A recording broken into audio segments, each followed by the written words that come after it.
you been waiting for? Hey everybody, Coach Brew, another episode of BrewTube. What have you been waiting for? What am I referring to? I am referring to the practice of collecting names and telephone numbers by restaurants for contact tracing for the state health officials. So, at the time of this recording, it is September 2020, and we're still in the midst of the COVID-19 pandemic.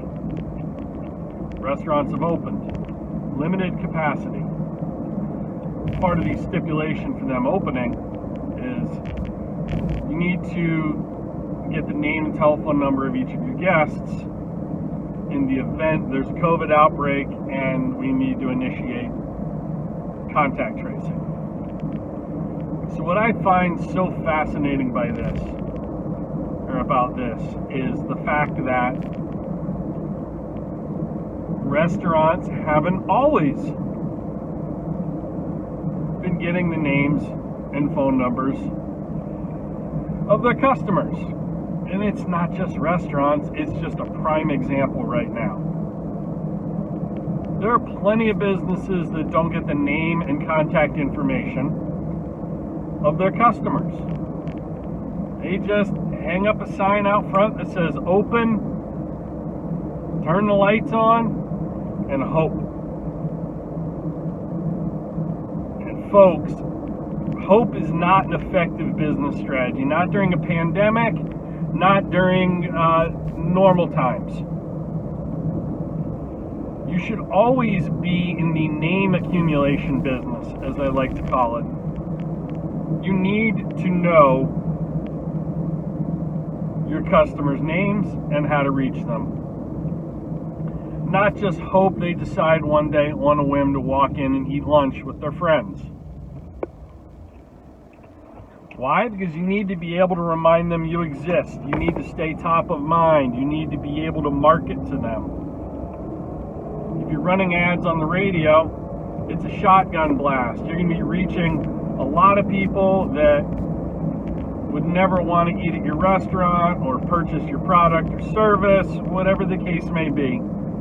And you have to hope you reach that small sliver of the population that might actually want what you have to offer. It's a crapshoot. But if you have people who have already entered your establishment, consumed your product or service, and we're going to go ahead and assume they had a good experience, wouldn't you want to be able to reach them again as opposed to hoping they come back?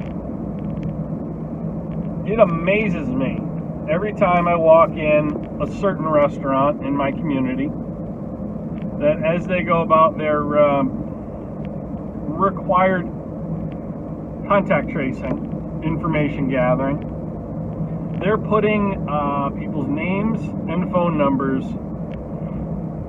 in basically what amounts to a spiral-bound notebook with a pencil.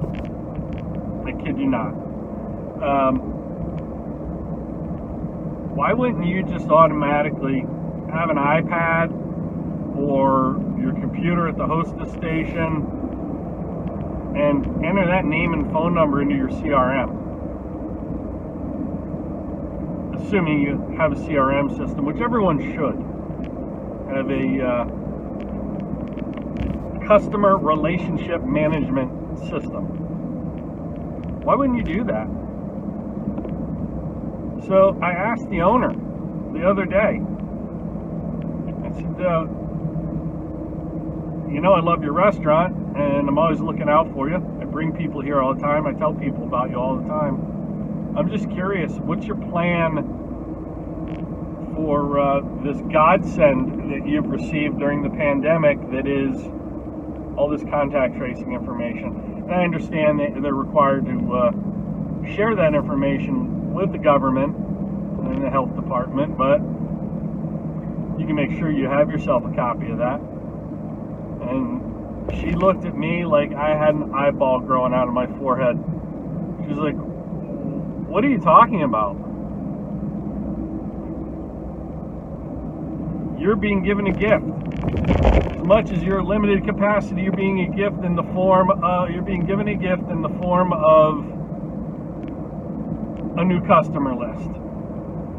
Information you were never collecting before, and I know because I've eaten there for 10 years.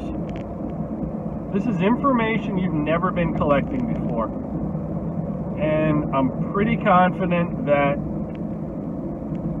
when it gets cold here and people can't eat outside and you're only at 20% capacity indoors due to state mandate, you're going to need to pivot again. You're going to need to really focus on food pickup and food delivery, takeout orders. Wouldn't it be nice to be able to market to people that you're going to be providing that service before dining outdoors is no longer an option? You want to plant that seed in their head early, because you know that's what every other restaurant's going to have to do. Your situation isn't unique. And the look I got was like, that sounds like a lot of work. And then she said, I haven't given it that much thought. It's your business, this is your livelihood. That's been hemorrhaging for 6 months, and you haven't given that a lot of thought. Think about that statement for a minute, folks, because that's not unique to that individual. There are actually articles being published about how restaurants have gotten lax with collecting names and phone numbers during the pandemic.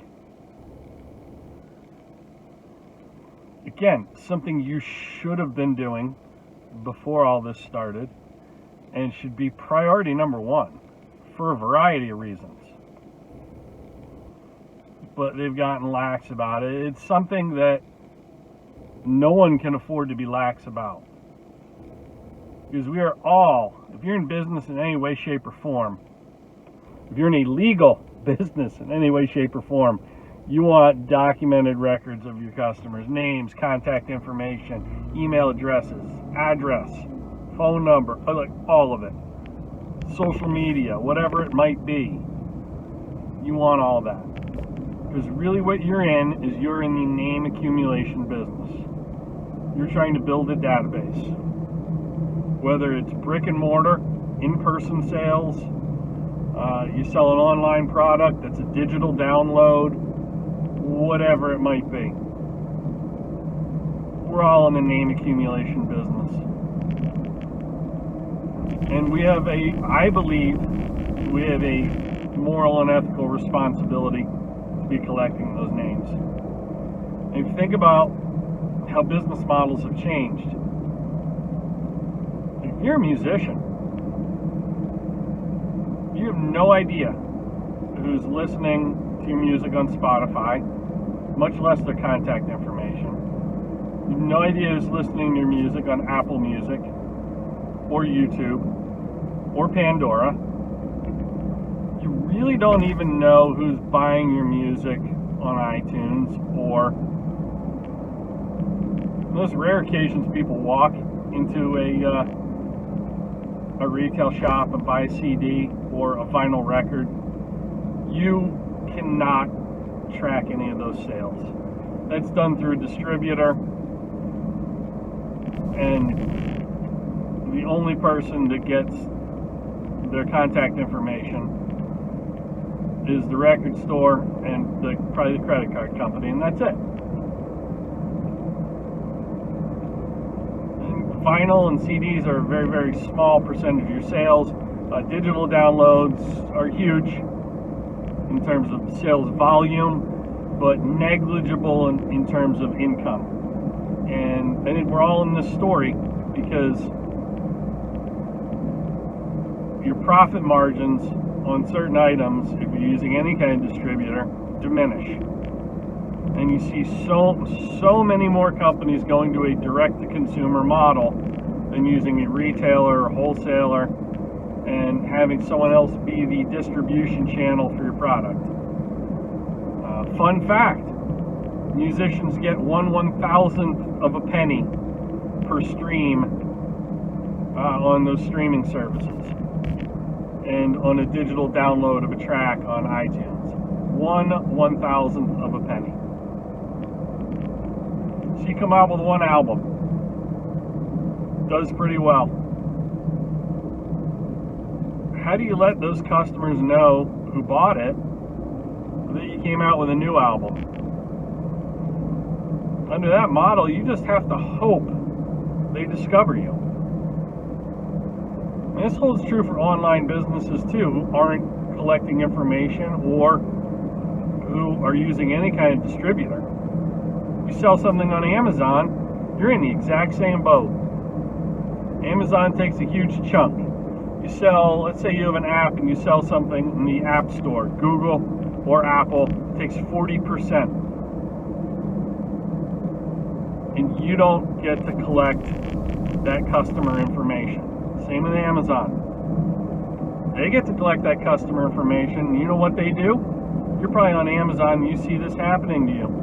You buy a product, they then recommend other products to you in your Amazon account and via email that they believe you would enjoy based on your previous purchase.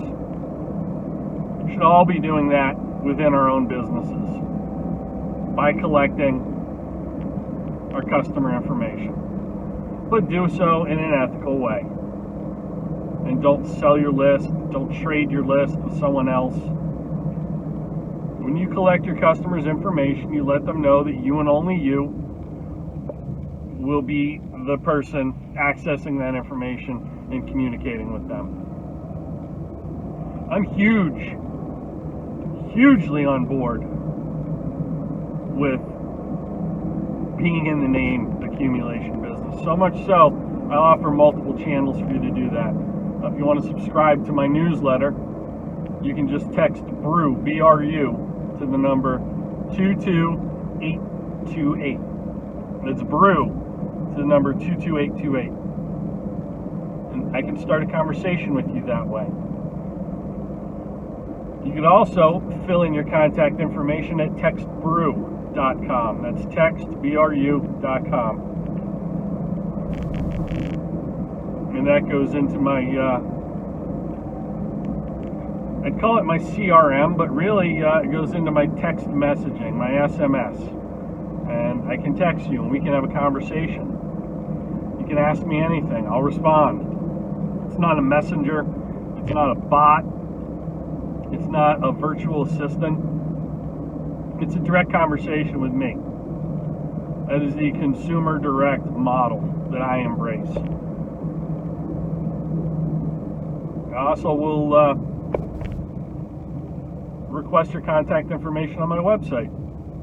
There's a pop-up that asks you if you want to join my email newsletter on my website.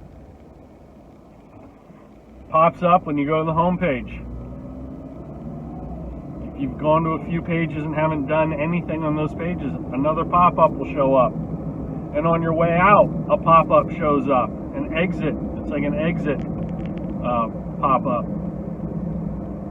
That's how seriously I take wanting to build my database. Not for mercenary sales reasons, but to offer value, to communicate with my customers, to provide them with free bonuses, discount codes, incentives, share things like these videos, my podcast, articles that are published, interviews that I've done in the media, things like that. And then when I have a book that comes out, like my new book, Beyond Stadium Status, which is available at beyondstadiumstatus.com and nowhere else. It's not available on Amazon, not available on Apple Books, not available in Books A Million or anywhere else, just through me. So I know who's buying my product and I can make sure they get the best possible customer experience. I can't guarantee that if you buy it through another channel. Like some of my other books were available for purchase through other channels, through retailers and distributors. I can't guarantee that you're going to have a great customer experience with them. I can guarantee you'll have a great customer experience with me.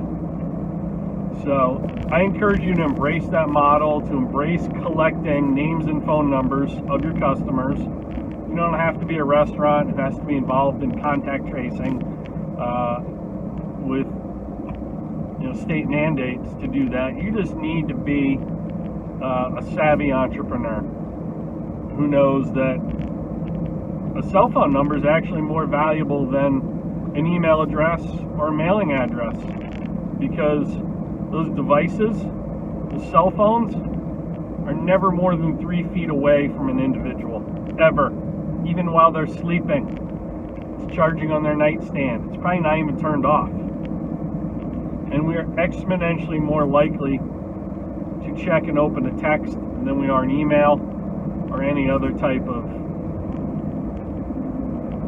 correspondence. Exponential.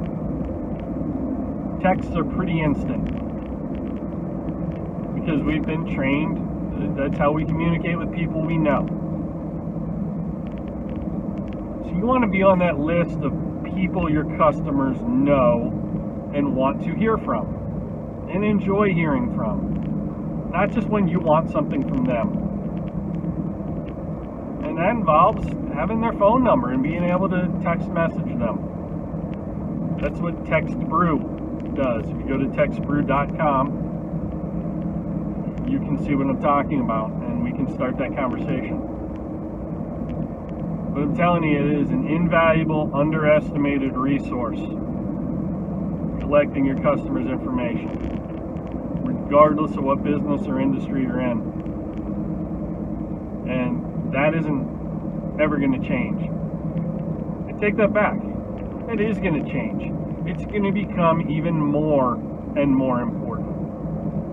And something most people won't do. Like the restaurateur that I just mentioned, who hadn't really given that much thought. Exact words.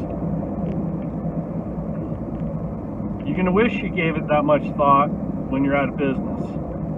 And that's my message to you.